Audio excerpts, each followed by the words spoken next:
Well, the president's sure got a lot of grief from Democrats and Republicans for the matter when he talked about phasing down or slowing down his healthcare task force, given the environment right now and the concerns that cases across the country are actually picking up a little steam.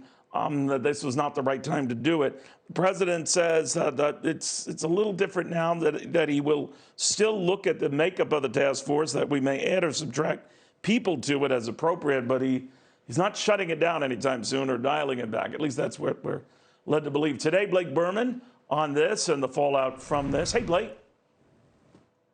Hi, Neil. Led to believe today. You're exactly right. Today, because there's been a bit of a reversal from the White House here in just less than 24 hours time as to what the task force will look like and if it will even exist going forward here in the upcoming days and into weeks. Because yesterday afternoon, the Vice President Mike Pence acknowledged that they were looking at phasing out the task force in the upcoming weeks and dishing out the responsibilities to different federal government agencies. This was a direct quote from the Vice President yesterday afternoon. When asked about it, he said, quote, "I think we're having conversations about that and about what the proper time is for the task force to complete its work and for the ongoing efforts to take place on an agency by agency level. And we've already begun to talk about a transition plan with FEMA." The Vice President even suggesting that transition could happen at the end of May or even early June. There was a lot of questions as to why that would eventually take place within the task force and the White House. And today,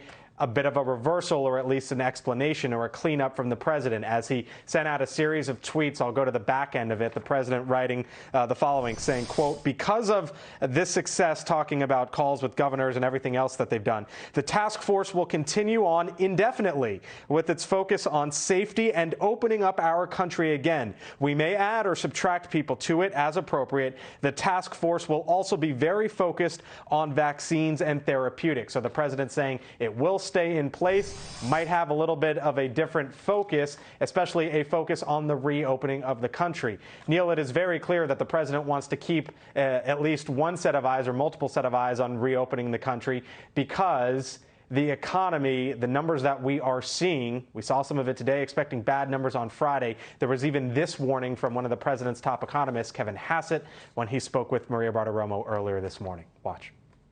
So I think that Q2 is going to be a massively negative number.